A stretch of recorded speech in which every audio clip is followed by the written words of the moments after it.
Dobar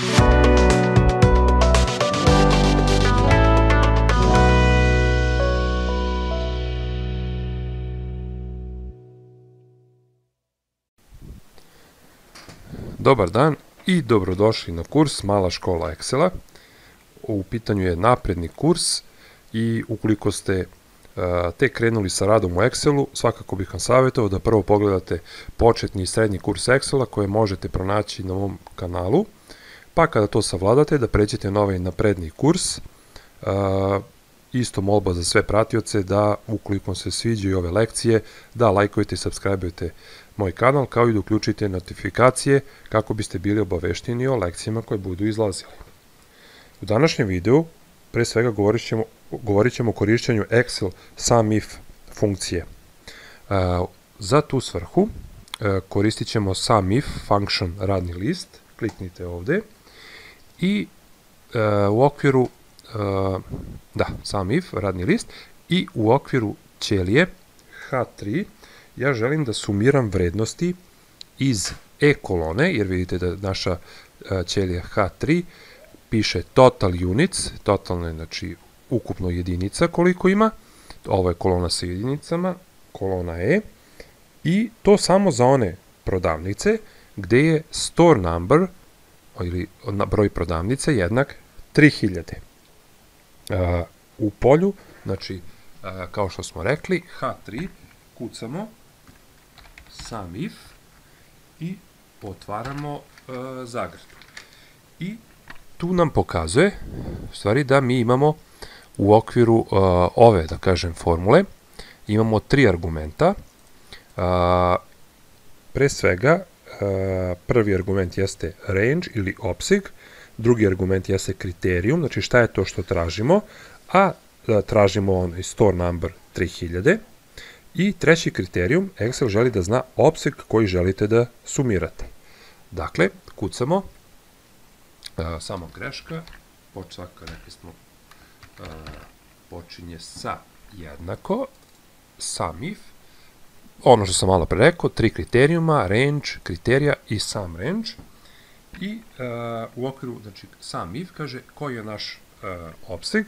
Opseg je od ćelije, pošto tražimo broj prodavnice, B3 do B272, ali sve ajde pokazat ću vam jedan možda lakši način za selekciju ovoga.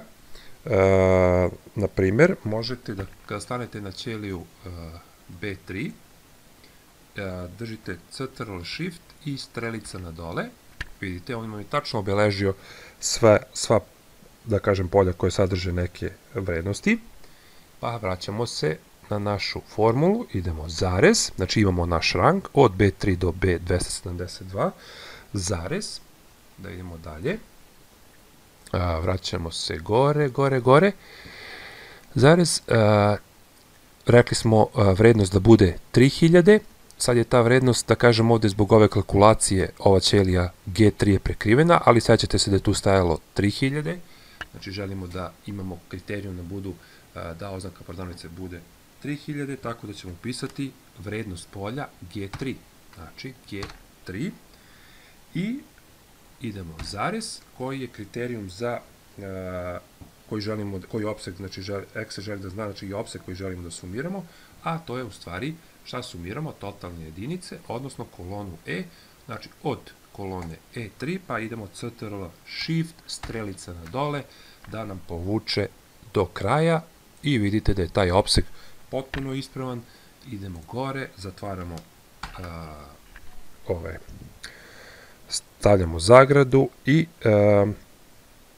naravno idemo na Enter i on nam je sabrao da ukupno ima 700.538 jedinica sa oznakom, da kažem, radnje 3000.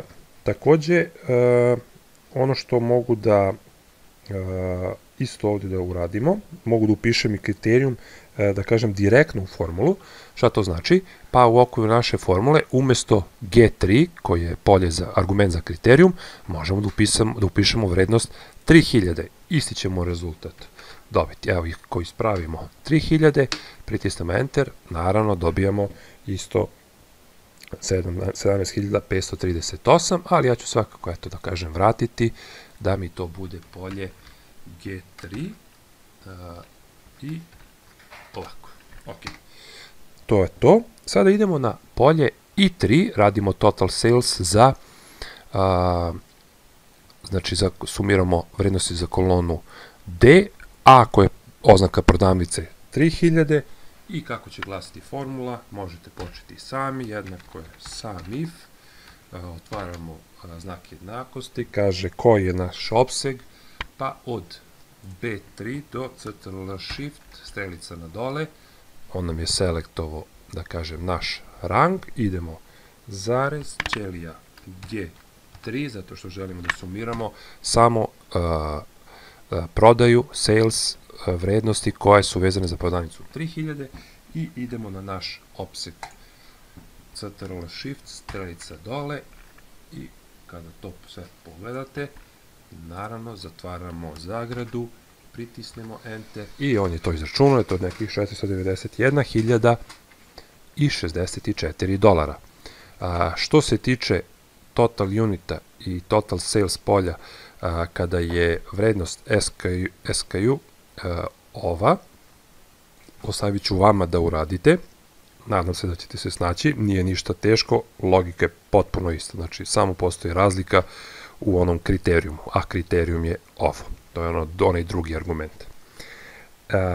Također spomenuo bih ovde u okviru ovog videa i jednu funkciju Excel if error funkciju i za potrebe ovog videa koristit ćemo VLOOK function, radni list i u ovom videu, odnosno u ovom delu videa brzo ćemo protrčati kroz VLOOK funkciju zato što ćemo je u narednoj sekciji, odnosno u narednom videu mnogo više govoriti o njoj, ali u ovom videu govorit ćemo o primjeni if error funkcije.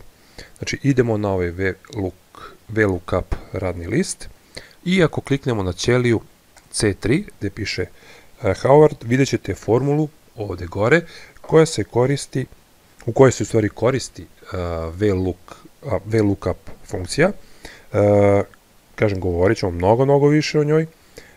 I VLOOKUP funkcija koristi ID, znači IDs, da kažem, kako bi pronašao ime, odnosno kako bi nam vratio ime, to jest VLOOKUP koristi ID kako bi pronašao ime unutar radnog lista, čak i ovde piše Master Employee List, kada kliknete ovde, znači imate ID i on treba na osnovu ID-a da nam u ovom radnom listu vrati ime na osnovu ovog upisanog ID-a. Ok, znači funkcija proverava prvu kolonu u okviru ovog radnog lista, to je kolona Employee ID, i kada pronađe odgovarajući ID, ukoliko ga pronađe, vraća nam ime. Ako je to Employee ID 1054, vraća nam ime first name, vraća nam ime Howard.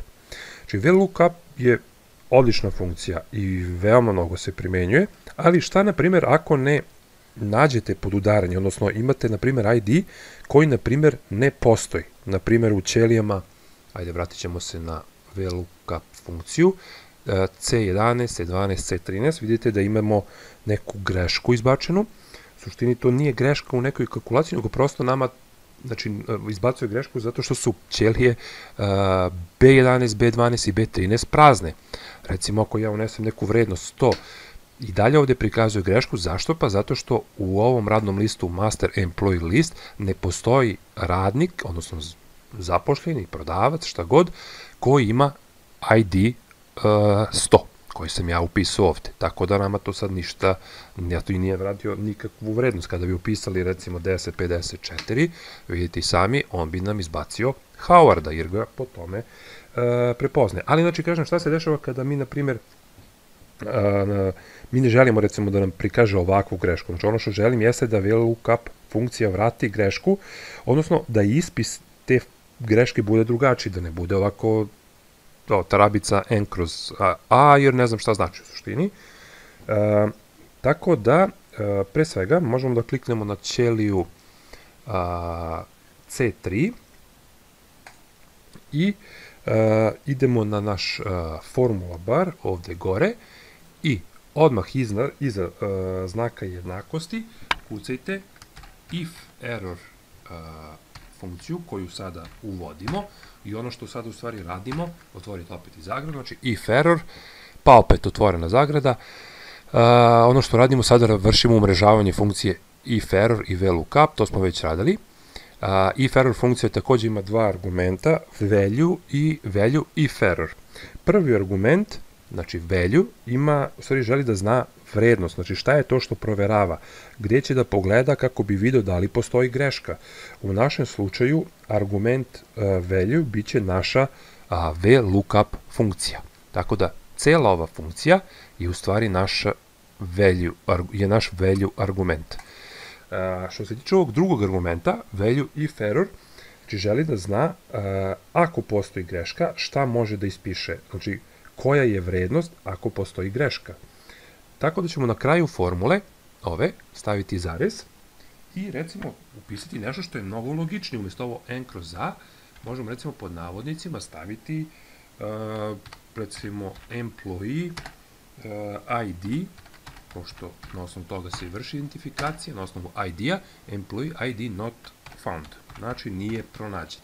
I zatvaramo zagradu i kada kliknemo Enter, naravno ništa se ne dešava kod Howarda, zato što njegov ID postoji, ali kada ovo prevučemo do kraja ovu, da kažem, izmenjenu formulu, evo, pogledajte, vidite i sami, znači, ovde je prazno polje, pa nam nije pronašao ništa. Ako upišemo 100, isto kaže employee not found, employee ID not found, zato što ne postoji u ovoj listi employee ID 100, ali ako ubacimo recimo 1054, vraća na našeg Howarda.